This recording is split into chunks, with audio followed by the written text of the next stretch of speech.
So, like, I wanted to take you guys on a little tour around Zell's Lake. You can drive around it, and we'll pass by Porsche Design as well, the headquarters. Mm-hmm. So, here on the right is the Porsche Design office.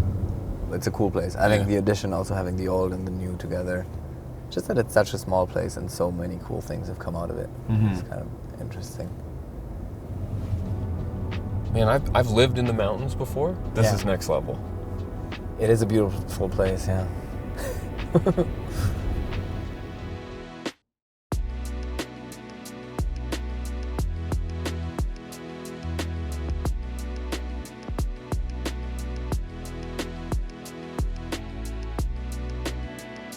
We've traveled to Austria to a beautiful pocket of a town called Zell Am See, nestled right in the Alps.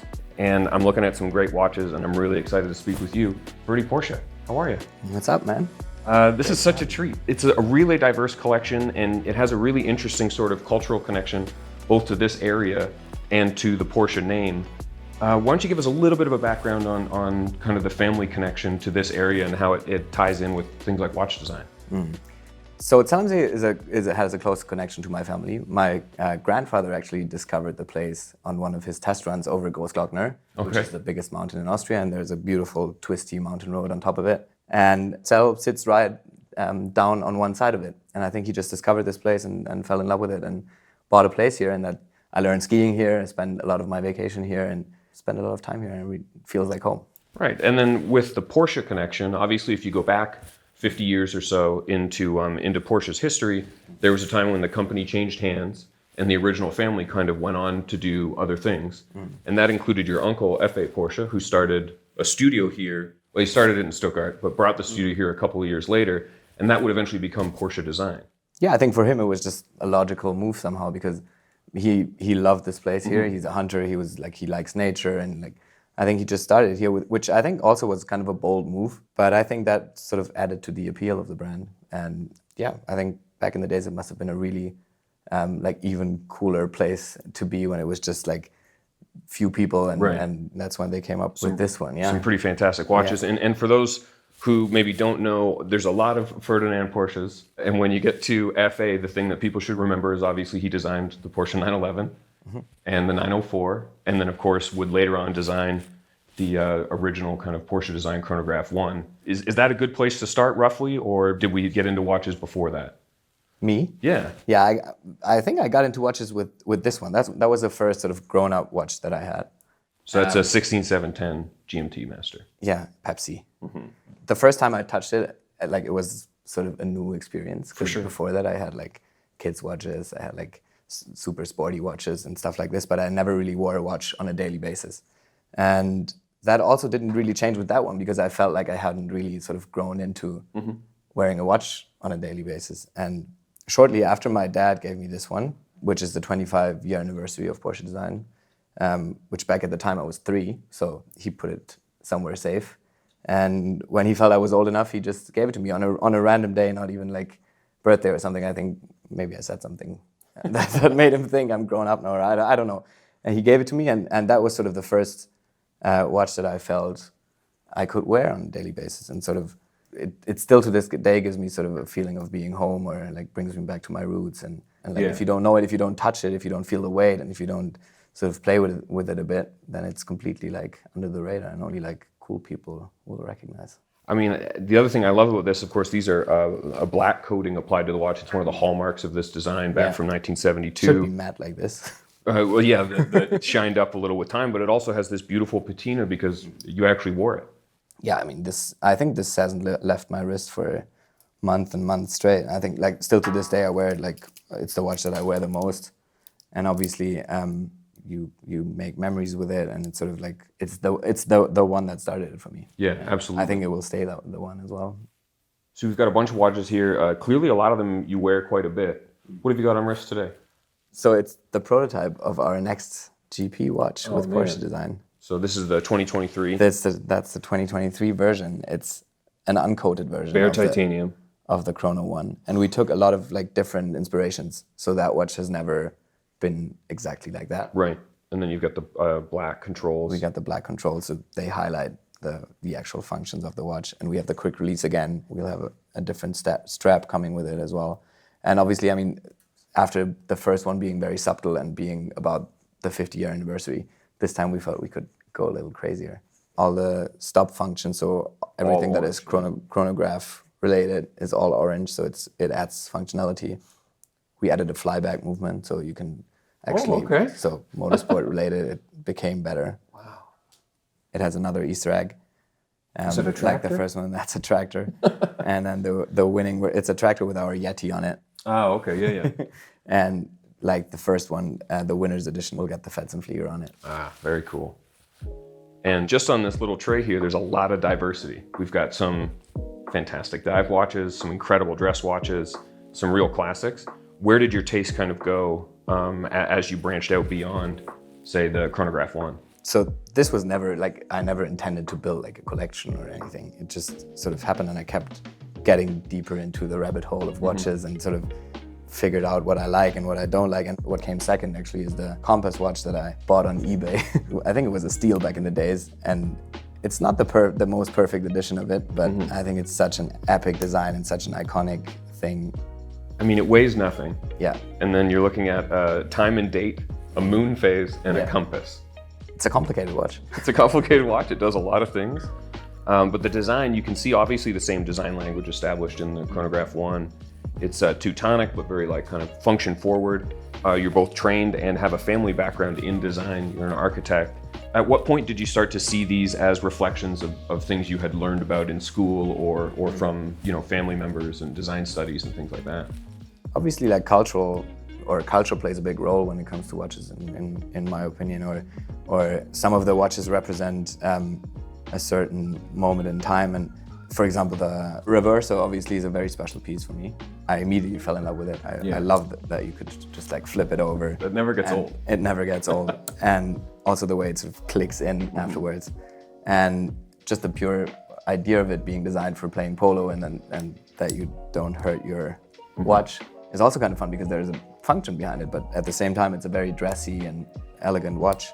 And this actually links to my first ever architecture job because my mom actually helped me get the job together with my partner, and it was a restaurant in the Alps as well, like an hour from here, next to Kitzbühel. And when we finished it, like I think I told her like 20 times that that's like one of the coolest watches ever.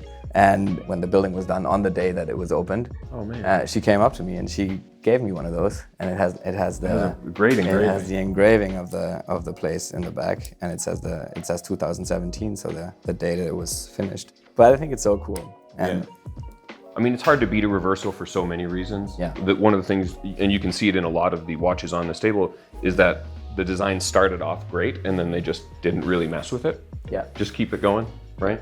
We see it in the Chronograph 1s, exactly. You see it in the Chronograph 1s, you certainly see it in the cars. In the Reverso, you see it in great cars, you see it in the Royal Oaks. And I also think that the Reverso is an interesting choice for somebody working in architecture because it has a lot of kind of architectural elements to it and a sort of design language that I think would probably speak to that. Yeah, and I think, I mean, the main difference I would say between architecture and watches is probably that you cannot have a prototype building. Oh yeah, I never considered that. You just have a little model for your desk or something, I suppose. There are models, but in real time, when the whole thing sort of really gets together, you just never build a prototype. You just have the final example, and I think with watches that shows, as most of the times they're just perfect in a sense. And that very rarely happens with building. I have such a big love for a Ploprof, but it really might be the most disparate from the rest of them. What drew you to this? What does not draw you? It's brutalist, it's big, it's loud, it's completely scratched already. I mean, even when I bought it, it was already I don't kind of used like it. Yeah, a Ploprof with no scratches is like a race car that doesn't have any dirt or dust on it. It's weird. Only I don't know any of the stories that whoever won this before lived through, but I plan to add like many more. It's a funny one also because that watch is often connected back to Gianni Agnelli, and he also wore Chronograph 1. Yeah. Is that something that was kind of intentional in your mind when you sought it out? No, not really. I found that out later, actually, that he had one of those. Man, I think He was a these cool are so guy. cool. And he also wore them over the shirt most of the time, which we'll get to later. That definitely helps wear a larger watch that isn't going to go under a cuff very easily. This is not, like, you cannot wear this in wintertime. Yeah, You it's a t-shirt watch for sure. Yeah, it's a t-shirt Super watch, but cool. So the other thing I noticed when I'm kind of eyeballing the collection here is you've got 2 Royal Oaks, and I would consider both of them outside of the norm, even a little oddball. You want to take us through your kind of thinking on the Royal Oaks? Because we're not looking at a couple of jumbos.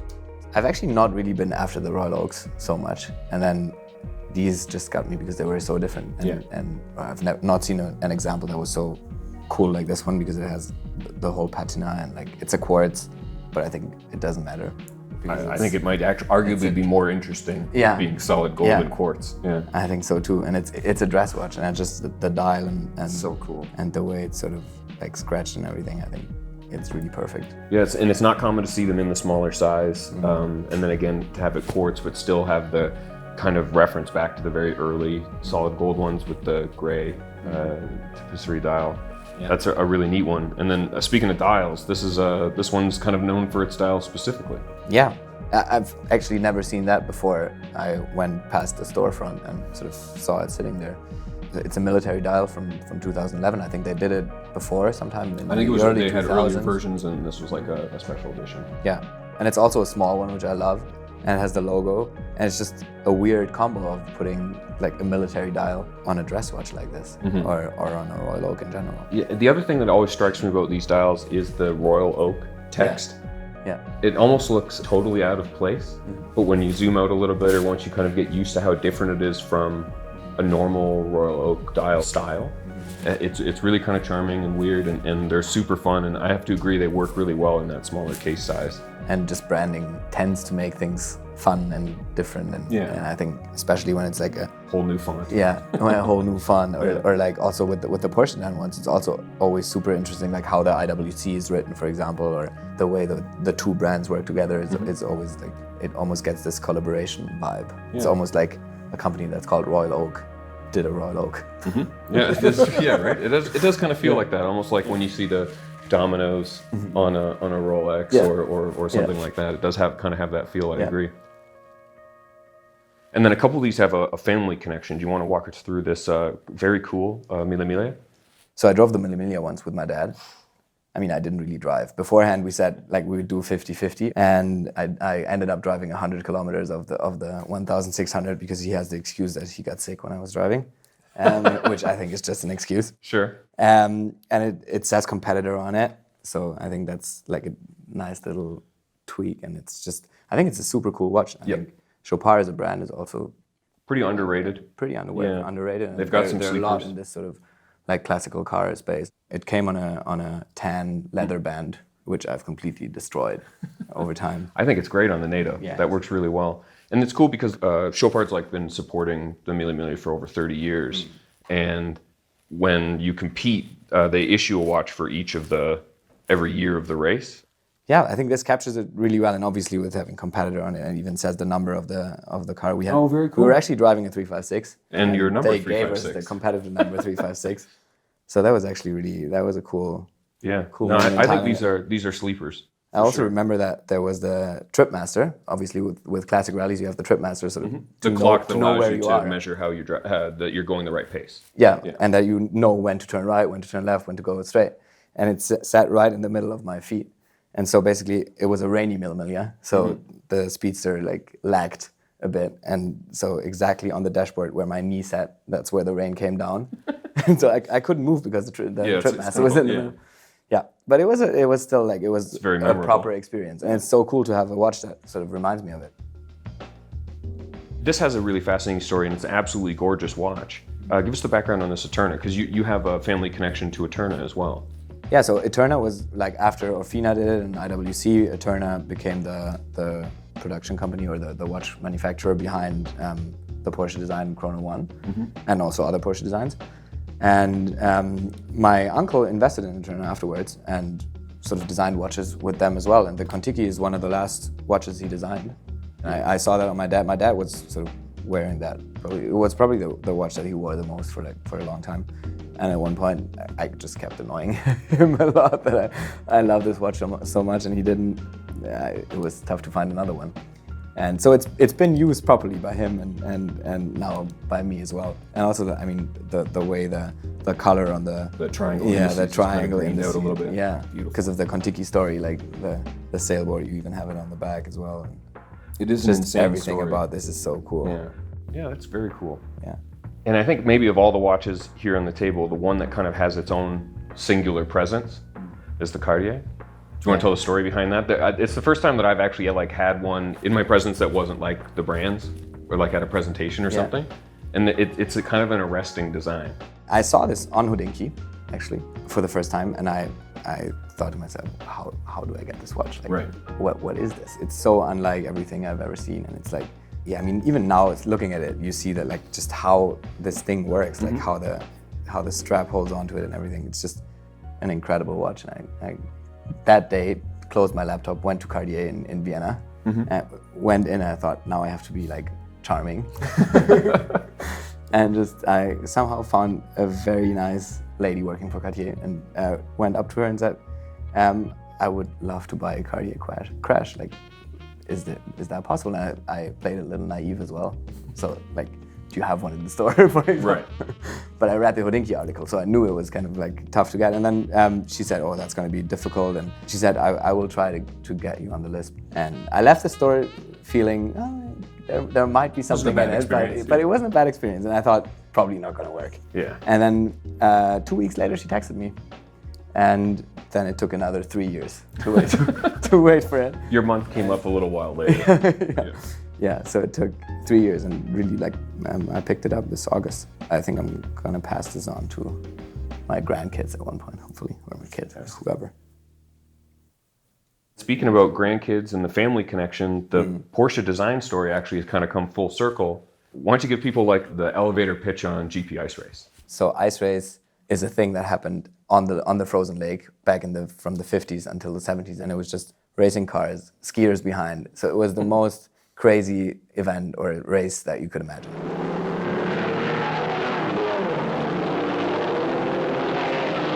And at one point, we were thinking, why is that not a thing anymore? Like, how did that ever stop? So yeah, we set out, and the first two events were a big success, and like, we want to create an atmosphere where people talk about the car as a cultural icon and sort of celebrate that. And so, yeah, that's how Ice Race sort of started. And now we're opening our first summer location next year. And obviously, when starting that, like a race needs a timing partner, and Porsche Design sits right next to it. And obviously, the first meeting I had with them, I was asking whether there is any plan of bringing back the Chrono 1, because back then there was no Chrono 1 available. And so we had to wait for the anniversary. It took a little bit. So first one was 1972. So 2022. 2022 was the first one the first time that we brought it back.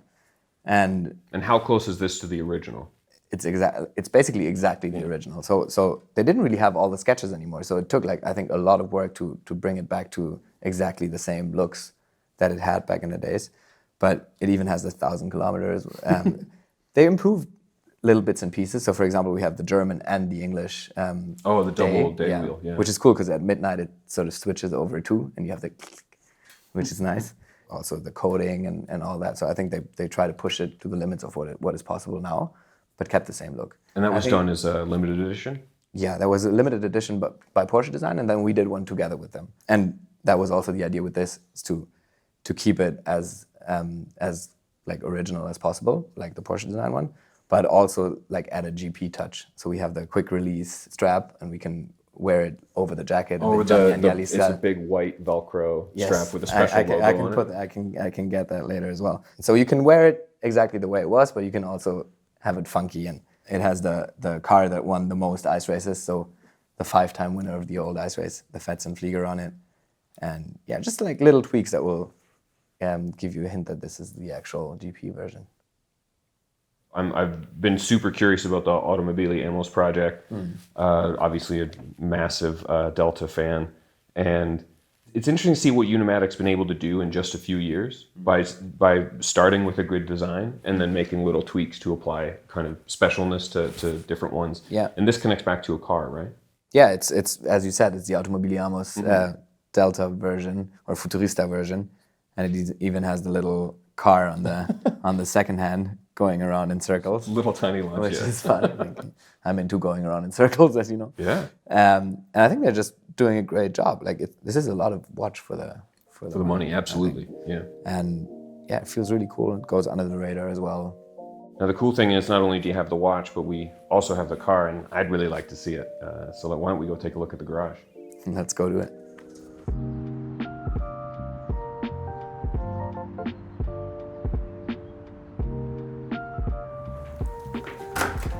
Let's go check out some cars.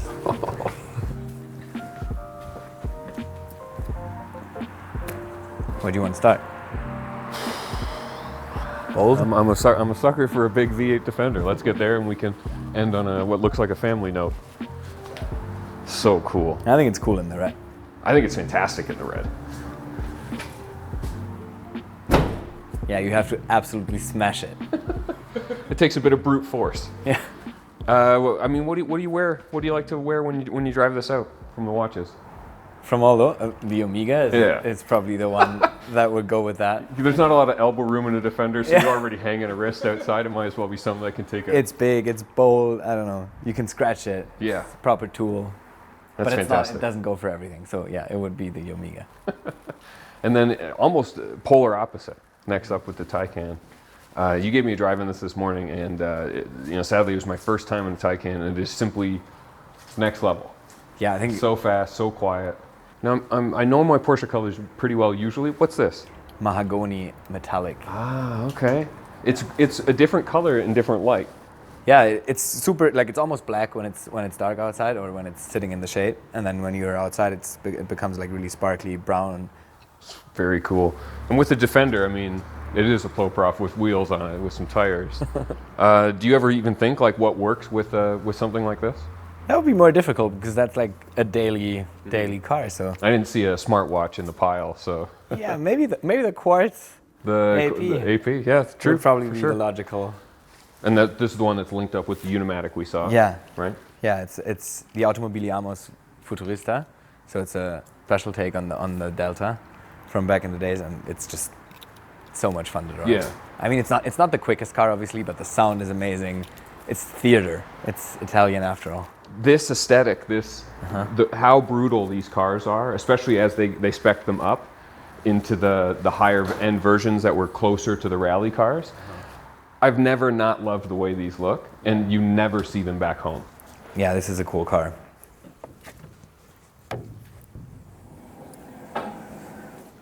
And this is a special one, right? So basically, it's the very base 964 all-wheel drive, but it belonged to my grandfather, and then he gave it to my mom. And when I finished uni, she gave it to me. So it's not the most special of all 911s, but to me it is super special. You can see the lady has driven it because like the rings still show in the entrance. Yeah, you can see the little scratches there. But it's a really cool car, like super classic. Yeah. Family green And what would you usually put on the wrist to take this out? that's the Chrono one. Yeah. Yeah. It does link up. Like you take a peek at the gauges, and it's the same. Yeah. Also It's the same thing. The dials. Yeah. My grandpa signed on the side. When my mom told him the story that she would want to give the car to me at one point because I was born shortly after. Like she drove to the clinic in this. Oh, okay. When she found out that she was pregnant. And then she told him that she would give it to me at one point and asked him to sign it. Oh, and that's right in the dashboard. Yeah, it's right in the dashboard. And I think it was sort of coated afterwards because it's really like, it looks like it's like he did it yesterday. And so you had mentioned it's a family green. I know the Irish green. I know a couple of the other ones. What makes this one specific? I think a lot of people in my family like green cars, so there are a lot of different greens, but that's a color that my grandfather had painted. It's oak green metallic, so you can there's still modern cars running this. Mm-hmm. Yeah. Yeah, it's a great color, and on the black it works so well. Mm-hmm. Thanks for sharing. You're more than welcome, man.